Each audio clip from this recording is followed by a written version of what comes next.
Hello, xin chào các bạn đến channel của mình. Nay bọn mình đi câu cá cho anh em xem. Bơ lên hai con.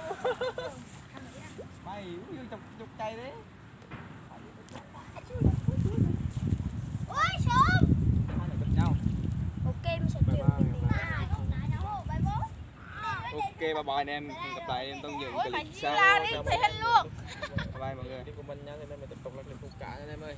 Hello, xin chào mọi người. Ôi mày ăn tắc đi. Tắc là chết. Tư thoát ra luôn. Rất là nhiều cá. Nó tư thoát ra rồi. Cái mày 2 tiếng không?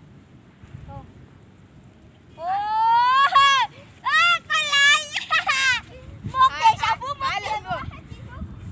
Không có đông cái gì nghe. Không có đông cái gì nghe ơi. Chiều đang tung quá rồi, chiều đang tung các lừa không có tiền rồi. Không có đông tiền. Tung nữa, tung ngay là 25.000. Tung ngay làm được 25.000 thôi.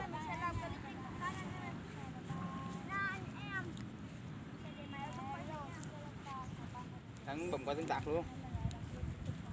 Bấm qua tương tác mà lên. Hai xu ngay là không chịu nghe lời, từ 25.000. À thiệt không tin à?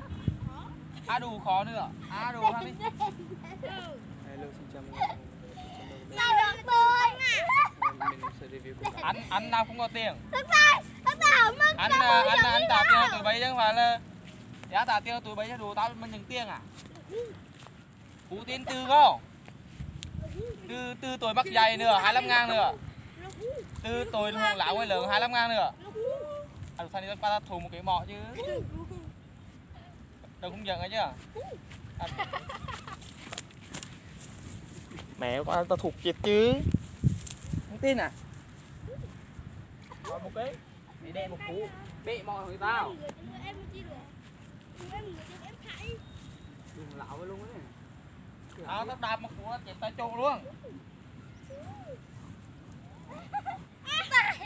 Tay một cái tay cá bự đấy rồi. Hello, xin chào các bạn đến channel mình. Hôm nay mình sẽ làm đợt đi câu cá.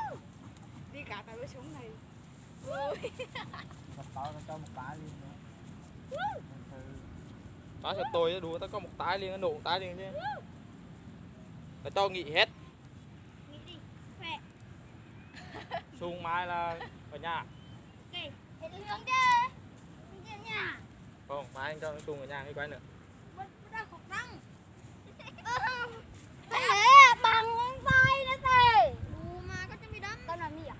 Tao tay đen cả hú, đen cả hơi. Đen cả bự là trắng của tao nè.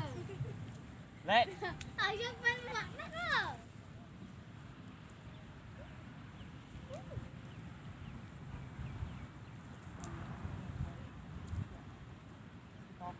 Hai bên một hạt đấy. Lột mà cả là vững à. Hai thùng bên đây.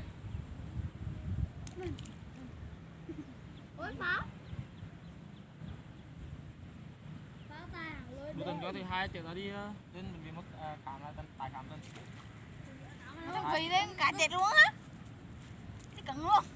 Bữa nay mà thằng mất dài là ăn bợp liền nghe, rồi anh cảnh bảo được nghe. Rồi nó tập là đỡ mất lòng trước. Rồi. Phải mua 1.000 cái khô tá bỏ 2. Bữa nay thằng mua hùng là bợp một tay liền, không có là được không? Lòng một tí. Bữa nay thằng mua là một tay liền, thấy chưa? Có thấy rồi mua đĩa sắp sảm á. Vô không vô? Đó thằng này đó. Có tay vô.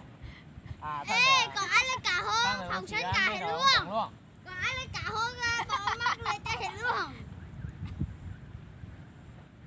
Mọc cho mới.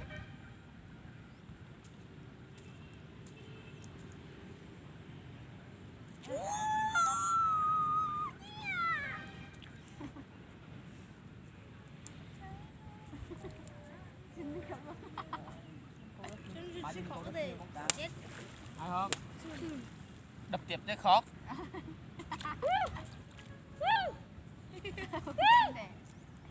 Vì tôi vừa ly con vừa hồn. Càng ngày càng hồn. Tay qua vô á. Tay qua vô nè nè. Tay qua vô nè nè. Xuống một khóc là đào qua vô. Oh. Yeah. Anh lên qua vô. Ly rồi. Alo. Luôn. Rồi chưa là để anh qua được đang một tay này đa khó Luôn đa khó và qua ngồi khó với xung luôn. Luôn không tay coi dù. Rồi. Không phải mình có tay hết.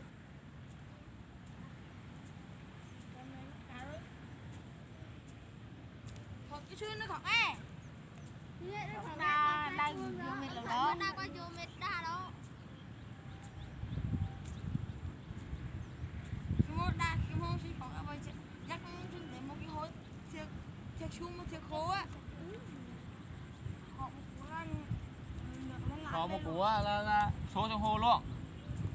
đạp tròn vắng. Ồ, cái hôm mà càng nghe giống như chầm mơ cũng còn lật nữa. À có ra có hơn được đây này. Khó khô thế mà. Khó cái đèn tăng lên càng lên nữa đấy. Cả đi bay. Cả cố thân. Anh chưa thằng măng chết đó. Ôi nó tối chạy rồi. Yeah.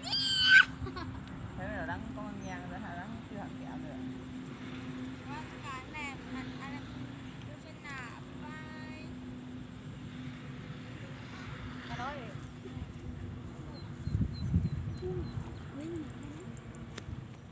hello, xin chào cả anh em. À đồ, nhưng mà một con là không được. Ôi, má chưa luôn. Rồi sao? Từ 25.000. Máy cho tay mượn không được không? Mà hiền. Ui. Oh my god, thế đâu?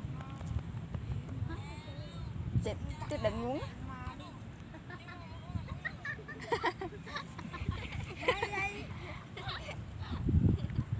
Anh em có thấy những bơi sông rất đẹp không? Máy cho mình câu cá rất là nhiều luôn.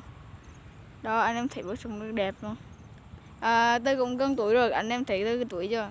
Thì mình cũng xin kết thúc video tại đây. Bye bye, hẹn gặp lại anh những clip sau.